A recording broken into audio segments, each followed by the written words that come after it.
WPSI preliminary exam ছিল গতকাল।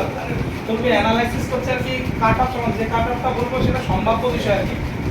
তো এখানে পরীক্ষা ছিল 100 মার্কের, এই 100 কোশ্চেন পরীক্ষা ছিল 100 কোশ্চেন, প্রত্যেকটা কোশ্চেনের মার্ক ছিল 2 করে, তাহলে 200 কত পেলে সম্ভব তুমি প্রিলিমিনারি কোয়ালিফাই করতে পারো। তো দেখো সবাই বলছে কোশ্চেন টাফ হয়েছে, ইজি হয়েছে। তো আমি বলবো, আমি কোশ্চেনটা যদি দেখলাম বা আমার স্টুডেন্ট পরীক্ষা দিয়েছে অনেকেই, তো তাদেরও অনেকেরই পরীক্ষা ভালো হয়েছে, তবুও আমি বলবো যে 100-র ভিতরে মিনিমাম 10টা কোশ্চেন এদিক ওদিক ছিল। সেই 10টা কোশ্চেন ওই টাইমের ভিতরে, ওই সময়ের ভিতরে বা ওই পরীক্ষা হল পেপারে একটু তার সময় লাগে। তাহলে দেখা যাচ্ছে 90টা কোশ্চেন ছিল ইজি, আমি ধরে নিলাম। তো 90টা কোশ্চেন ইজি আমরা সবাই পড়েছি আর কি অনেকে, কিন্তু তার মধ্যেই 90টার মধ্যে থেকে 5 থেকে 7টা অনেকে ভুল করে, ইজি কোশ্চেন। তাহলে আমার দাঁড়াচ্ছে কোথায় 83 থেকে 85টা আমার সঠিক দাঁড়াচ্ছে। যদি 83 থেকে 85টা সঠিক ধরে আমি 85 ধরে নেই, 85 × 10 কত হয় 170, তাই তো 170। আমি 5 থেকে 7টা ভুল করেছি, যদি আমি 7টা ভুল করে তাহলে কতবার যাবে আমার কত 3.5, আমি 3ই ধরলাম, 3 বাদ যাবে। তাহলে 170 থেকে যদি 3 বাদ যায় কত থাকছে 167, 167। একদম পার্টিকুলার ক্লিয়ারলি হিসাব যে 167 এটা কত ছেলে মেয়ে পাবে। সবাই বলছে পরীক্ষা ভালো হয়েছে, সবাই বলছে কোশ্চেন সহজ হয়েছে, কত ছেলে মেয়ে পাবে 167 প্লাস খুব বেশি হলে এটা 2 থেকে 5,000, খুব বেশি হলে 2 থেকে 5,000 ছেলে পেলে 167 প্লাস, খুব বেশি হলে, তাও না।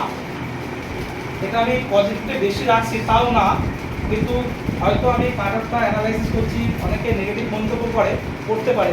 যদি আমি একদম এক্সাক্ট ফিগার বলি আর কি, আমার নিজস্ব ওপিনিয়ন, এটা 2 থেকে 5,000 না, আমি যদি এক্সাক্ট ফিগার বলি এটা সম্ভব আর কি 3,000, 2 থেকে 5,000 যাচ্ছি না, 3,000 দেবো। তবুও আমি বলছি যদি আমি ধরেই নিই 2 থেকে 5,000 ছেলে মেয়ে 167 পেয়েছে, তাহলে আমার ভ্যাকান্সি আছে 1131। কলকাতা পুলিশের এসআই এর যে প্রিলিমিনারিতে মাঠের জন্য যেটা দেখেছে 20 গুণ, 330টা ভ্যাকান্সি ছিল, সেখানে 20 গুণ মানে 7,500 দেখেছে, তাই তো প্রায় 20 গুণ দেখেছে। তাহলে আমরা যদি এখানে সেই অনুপাতভাবে ধরে নিই 20 গুণ যদি ডাকে তাহলে কত ডাকছে 22,600, তাহলে আমাকে 22,620 জন ডাকতে হবে। তাহলে 22,620 জন থেকে আমি ধরি 22,000 যদি এক্সাক্ট ফিগার রাউন্ড ফিগারে ধরি 22,600, তাহলে 167 প্লাস 2 থেকে 5,000 155 কত পেতে পারে, 150 প্লাস কত আমি ধরে নিলাম 5,000 ছেলে মেয়ে 150 প্লাস, তাহলে 150 প্লাস 5,000 167 প্লাস আমি বললাম 2 থেকে 5,000 ধরে নিলাম 5,000, তাহলে কি হলো আমার 10,000। তাহলে 10,000 ছেলে মেলে আমার পাস হবে, কিন্তু আমার দরকার এখন 22,000, এই 12,000।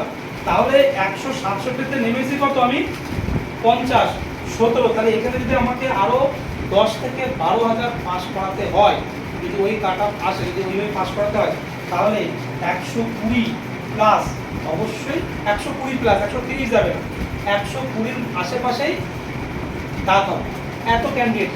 এবার আর একটা পরিসংখ্যান বলি আর কি, এটা তো আমি পরিসংখ্যান দিলাম একদম এক্সাক্ট যে 2.5 লাখ বা 2,30,000 স্টুডেন্ট নাকি একটা তোমরা যেটা জানতে হবে RTR মাধ্যমে সম্ভাব্য পরীক্ষা অ্যাপ্লাই করেছে, কিন্তু দেখা যাচ্ছে যে কিছু ছেলে মেয়ের প্রায় 20,000 কি 30,000 ছেলে মেয়ের ফর্ম বাতিল হয়ে গেছে, এবং যারা পরীক্ষা দিয়েছে, আমার তো অনেক স্টুডেন্ট পরীক্ষা দিয়েছে, তো দেখা যাচ্ছে বিভিন্ন হলে, প্রত্যেকটা হলেই দেখা যাচ্ছে প্রায় 50%, তাই তো প্রায় 50%, কিভাবে বলছে 60-65, তার মানে আমি যদি 35 বা 40% অ্যাবসেন্ট, তাই তো 30 থেকে 40% অ্যাবসেন্ট।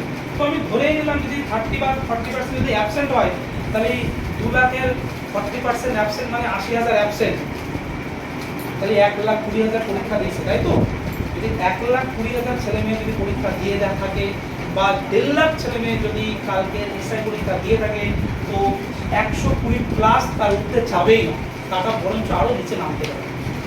তাই তোমাদের সঙ্গে যারা যারা পরীক্ষা দিয়েছো WPSI পরীক্ষা দিয়ে তো বুঝলে কেমন পরীক্ষা হয়, তোমরা মেনের জন্য ভালো করে প্রিপারেশন আর সামনে তোমাদের ডাব্লিউপি কনস্টেবল আছে, এপি কনস্টেবল আছে।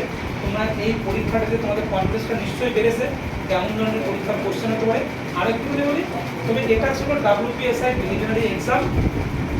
আগামীতে তোমাদের ডাব্লিউপির ওয়ান টাইম পরীক্ষা থাকবে, ওই পরীক্ষাটা এর থেকে একটু ইজি টু মডারেট হবে বলে নিলাম আমি।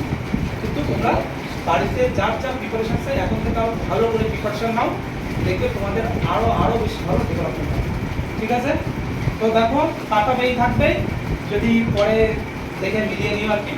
তবে কাটা সম্ভবত আমি বানাইলে আজকে আমার স্টুডেন্টের রিকোয়েস্টে আমি কাটা বানাইছি। ঠিক আছে, কাটা আমি বানাইনি। ঠিক আছে, বিভিন্ন পরীক্ষা আমি দিয়ে থাকি, কাটা এইভাবে বানানো যায় না, তবু আমার একটা নিজস্ব এক্সপিরিয়েন্স, নিজস্ব প্রেডিকশনে আমি ওদের রিকোয়েস্টে কাটারটা বানালাম। ঠিক আছে, ঠিক আছে। তো এত কিছু আমি +5 -5 আমি বলবো না আর কি। ঠিক আছে, আমি এটা বলবো না +5 -5। যদি ক্লার্কশিপের পরীক্ষা তো আমি বলে দিচ্ছি 55, যদি 5000 ভ্যাকান্সি আর 7000 হলে ওরা 50। আর এখানে একটু এদিক ওদিক আছে বলে আমি 120 বলছি আর কি, যদি ওই পরিসংখ্যান ঠিক হয়। আর নাইলে 140। যদি সমস্ত ক্যান্ডিডেট পরীক্ষা দেয় 70%, যেটা আমি মক টেস্ট নিয়ে আমাদের স্টুডেন্টকে আমি বলি যে তোমাদেরকে 70% পেতে হবে। ঠিক আছে, আর প্রত্যেক রবিবার সানডেতে আমি মক টেস্ট নিই। তো মক টেস্টটা দিলে প্রত্যেকেই উপকৃত হবে, কারণ আমার মক টেস্টের টার্গেটই ছিল যে কোশ্চেন টাফ হোক আর ইজি হোক 70% পেতে হবে। তো আজকে আমার প্রত্যেকটা স্টুডেন্ট ম্যাক্সিমামই কিন্তু 70% সবাই পেয়েছে, ম্যাক্সিমাম। যাই হোক, এটা রেজাল্ট কথা বলবে। আজকে পরীক্ষা হলো, কালকে পরীক্ষা হলো, এবার রেজাল্ট কথা বলবে, রেজাল্ট সামনে দেবে। কলকাতা পুলিশেও প্রায় 24 জন ছেলে মেয়ে পাস করেছে আমার এখান থেকে, যেখানে 330টা মোট ভ্যাকান্সি ছিল। তো সেক্ষেত্রে এখানেও আশা করছি আরও অনেক ছেলে মেয়ে পাস করবে। দেখা যাক শেষ পর্যন্ত রেজাল্ট কথা হবে।